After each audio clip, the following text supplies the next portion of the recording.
hayride at my aunt's orchard. See? Promise there's hay. We're sitting on hay. Hey! We're on the hayride.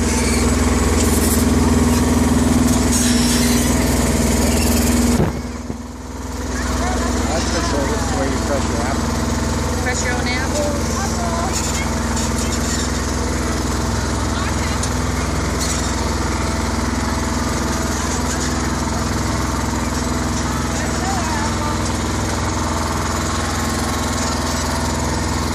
Where they cut the wood into plates. Pretty cool. Smells good too.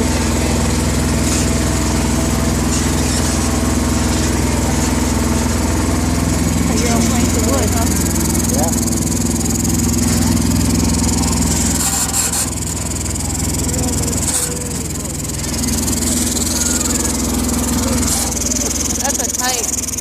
Tight turn for those people on that side.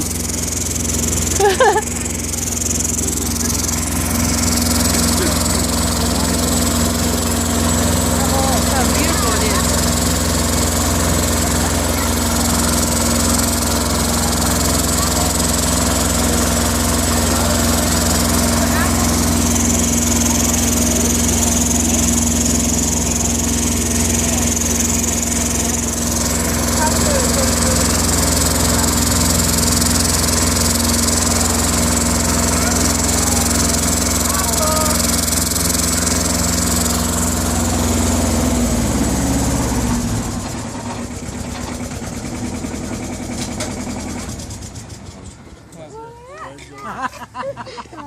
Alright, I hope you guys enjoyed your ride.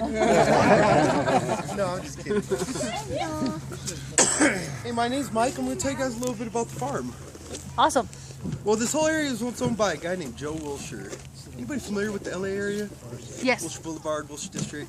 Well, it's all part of the same family. You guys see that mountain right there? That's Wilshire Peak. Well, in 1878, Joe Wilshire bought all this land, over 3,000 acres, for a jug of whiskey, 2 chickens, a saddle, and $50. For anybody who's unfamiliar with real estate, you got a really good deal. And the Rileys bought this area 100 years later in 1978 from his son, Blackie Wilshire. And I'm sure they paid a whole lot more for it. At least a couple more chickens, maybe another jug or two. Yeah. And this area of Glen gets its name for all the oak trees up in the hills. You guys see all these trees up here? Pretty scraggly and small, but they're oak. And this area of Glen is known for all the different types of oak that grow naturally up here. Everything except for poison oak. I haven't came across any of that stuff yet. Yeah. But it's pretty good. But we have something just as bad. We have the stinging nettle here, which you guys want to watch out for. It's got a real sawtooth leaf, and you won't find it out in the orchards or pretty much where everybody else is. But if you go adventuring, you're bound to come in contact with it. And it's usually the little boys that end up getting across the legs. Yeah. You guys came to Oakland Road, right? Big road out there? It's kind of a trick question. There's only one road. Well, that road was built right after World War II. This road that we're on right here, this is the original 1800s wagon trail, the original Oakland Road.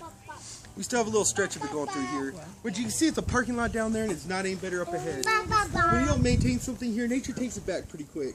And this road used to be a lot wider and a lot longer, and used to snake through the canyons. That's how everybody used to get their apples from here and down to the cities. The school kids in Cherry Valley used to ride this road every morning to the stone schoolhouse up here. Guns on saddle and everything. Times have changed. Yeah. You guys see all these trees out here? Oh, except for a couple little Fuji and some Braeburn. And these are Rome Beauties. These were planted in 1906. It's over 100 years old and they're still going strong. Still producing every year. And we have even older trees here. They're called Glen seedlings. It's a native tree to this area. Anybody ever have a Granny Smith? Yes. They're just like that, big green sour apples. Just ours grow a lot bigger here. They average between half a pound and a pound each. Wow. Really big green apples. And we don't have to thin the trees to make them size up like that either. They do it naturally. And our trees here were planted in 1887. You guys saw the big red barn where everybody got the tickets? There's a tree right on the corner next to Mr. Riley's workbench. If you guys want to check it out, that's one of the original trees here. That tree was planted in 1887. Well, does anybody know how apple starts out? After the seed, after the tree's established, the trees grow something that turn into apples. Anybody? How about you? Flowers. Real pretty. Girls put them in their hair. Flowers. Flowers. Yeah, I heard it back there. Yeah, they start out with a little pink and white flower called a blossom. You guys ever notice a little hole in the bottom of an apple? Well, that used to be the center of the blossom. That's where the bee climbed in and pollinated it. After it's pollinated, the petals fall off and the apple just swells up in its place. Let's say if you take a seed from this apple right here, which is a Rome Beauty, and you plant it in the ground, it's not going to grow back as a Rome Beauty tree. It's going to grow back as a wild tree. In about 5 to 7 years, when it starts to bear fruit, it will decide what kind of tree it wants to be. Could be anything from a Spartan to a Red Delicious. There's about 2,800 different varieties that it could be. There's a whole lot more that don't have names, but those wild apples aren't really worth naming. There's about 2,800 good varieties that it could just pop up to be. And if you have 6 seeds in this apple and you plant all 6 of them in a row, every one of those is going to come back as a different type of tree. It's a rarity for even 2 seeds to be alike in the same apple. And it's just from thousands of years of cross-pollination. Because apple is the slowest known cultivated fruit by man, so it's been around for a long time. Lots happened to it. It's pretty much over the last 2,000 years, everybody mixing it up, making their own varieties, kind of messed everything up. And now the only way to get a certain variety is to have it grafted. And that means you raise one of those wild trees about this tall, about a year or two, till it's got nice strong rootstock.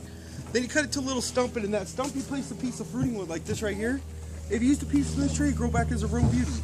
That's how you get full orchard, same type apples. And I'm sure that's how they did this whole area. Somebody came through, planted all the wild seeds, came back a couple years later, chopped them down, grafted them all. Awesome. You guys have any questions? That's amazing. Anybody have any questions?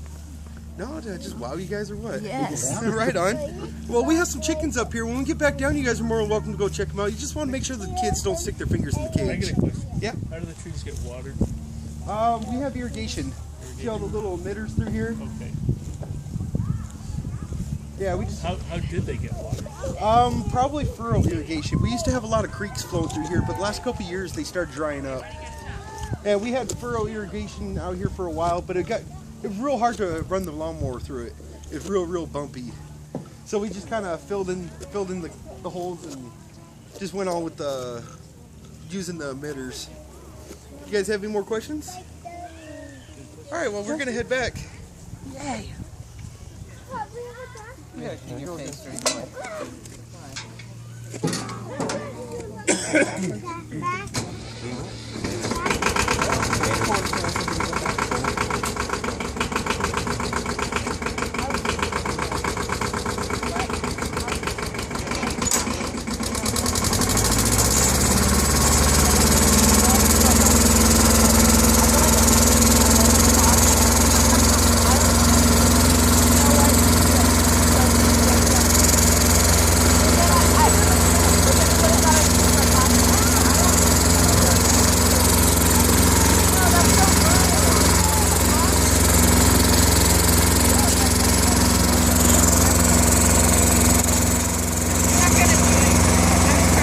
What is that? I don't know. What is this? It's for like cotton. Or seed pods, huh? Or cotton?